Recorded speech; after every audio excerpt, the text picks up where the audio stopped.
how's it going? I'm planting some gorgeous roses today. Here they are. These are called At Last. Look at the color of them and love how they're multi-petaled. The peachy apricot color is one of my favorites out in the garden, so I'm really looking forward to getting these in the ground. In fact, I've had them since spring, just kind of looking around my garden and waiting for the right spot, and I think this is perfect. So the first thing I wanted to tell you is that now is a great time to be planting shrubs. So spring blooming stuff, roses, I mean even perennials, anything that you can get in the ground is great right now, because even though the temperatures are getting cooler, the nights are getting longer, the soil is still warm. So the plants have a really great time rooting in with less stress to them. I mean, you can plant through the summer too, but it's just a lot more work on you, a lot more stress on the plant to have to go through that heat and try to root in at the same time. So the rule of thumb is to get all your planting done about 6 weeks before the first projected frost, which you can Google your zip code and find that information. However, if you have plants still in containers, or if you find them on clearance at your garden center, something like that, they're still better off in the ground, even if you're close to that date, than they are in their nursery cans. So I just wanted to encourage you in that. Still plant. I mean, it's just a great time. So I wanted to talk about this area a little bit. You might recognize it. We did a little project right around the front here this spring. So we have a ginger wine 9-bark in there. We've got some Stand By Me clematis, and then there are orange smoothie daylilies in here. You can't see them very well. You can kind of see them poking out here and there. They're doing great. They bloomed, but I did pop some Supertunia Vista fuchsias in here, and oh my word, have they loved it. Look at how they filled in. Just absolutely gorgeous. But this area is still going to be evolving, because this pagoda dogwood right here has borers really bad. In fact, I don't know if you can see the damage they've caused right in here. The tree is starting to ooze, and at first I thought it was a water issue, so I had a slow hose back here all the time because the leaves were all wilted. Anyway, I figured out it was borers, and I don't really want to have anything that I have to chemically treat back here, so I think we may have this removed and put something in that doesn't suffer or is not prone to get borers. So that's going to open up this area tremendously, which will be good for the roses, because all roses prefer to be in full sun. And you can see right now they're kind of in dappled light. In the fall, the sun moves a little bit further more toward the horizon instead of being straight overhead. So during the summer, this area still gets a lot of sun. But once this tree is gone, this area will be pretty much full sun all the time, and these roses will just do great. So in terms of size, these get about 30 to 36 inches tall and wide, and you can see that I don't have them spaced out that far, because I do want them to kind of form a little bit of a hedge and kind of like wrap around this corner right here. I'm also popping in a North Pole arborvitae while I'm at it today, because I thought that would be a really pretty accent evergreen in the corner. But if you live in a rainy, moist, humid environment, you'll want to make sure to space your roses properly. That way each shrub will get the proper amount of airflow and light, which is really important, because if they aren't given the proper amount, then they can suffer from things like powdery mildew and black spot. This particular variety is disease resistant, so you don't have that much of a risk with this variety, which is awesome. You also don't have to deadhead these through the summer. You can if you prefer to look at them aesthetically.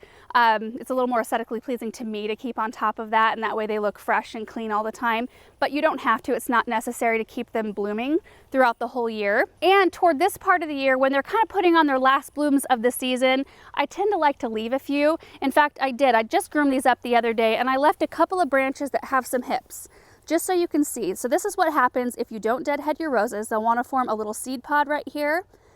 And typically I don't leave those on, especially through the first part of the year, because I want my rose plant to send energy into more blooms rather than trying to form seed. But this time of year, I like to let them set those hips, because I like to use them in decorating in wreaths and dry arrangements and all kinds of holiday decorations. However, today I will be clipping those off after I'm done planting, because I want these plants to send every bit of energy they have into rooting in and getting ready for winter. And speaking of winter, these are a zone 5 through 9, so they should do great. I live in a zone 5 and plant roses all the time. You can mulch up over their crown if you want to. There are actually things called rose collars, and they're like corrugated plastic that come up your rose plant about this far. You can just clip them together and put leaves in them, and it kind of protects the root, or the crown rather, of each of your plants. I don't typically have to do that here, which is really nice, but it is an option if you live in a little bit colder climate. So anyway, I think what I'm going to do is get these all in the ground, and we'll see how it looks.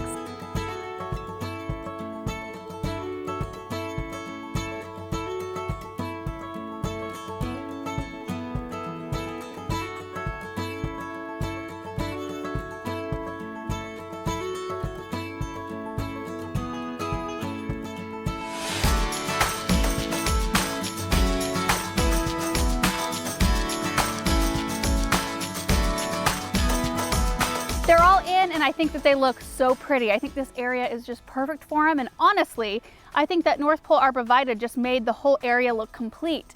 I think it's going to be a perfect accent evergreen and kind of the winter anchor for this spot.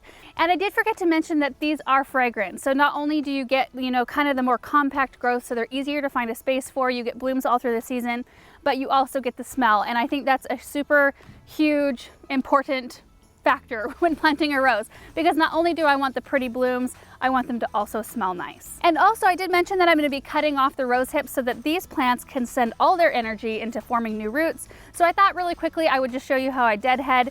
It's very simple. Usually I just follow down about 3 sets of leaves and then just clip it off like this.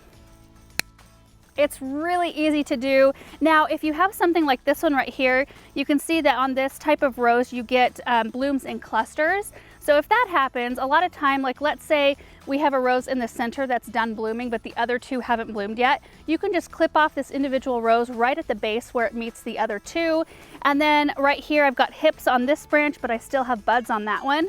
So I'm just gonna follow this branch that has the hips down to where it connects to the main branch, and I'm gonna clip it off. When you deadhead, you could also use that as an opportunity to shape up your rose bush, so you don't have to take it down just 3 sets of leaves. You could go down further than that if you've got a really long arm and you want to kind of bring it down to meet the rest of your shrub so that it's a little bit more aesthetically pleasing. That's totally fine to do. And the last thing is about fertilizing. So I did add a little bit of rose tone fertilizer to each of the planting holes, and then typically I make sure to get all of my roses fertilized about in March. And then if I can remember to do it, I will do a second application after their first round of blooms, which is typically like usually end of June or kind of mid-summer time, and that kind of takes them through the rest of the season. So that's it, guys. Thanks so much for watching this video, and we will see you in the next one. Bye.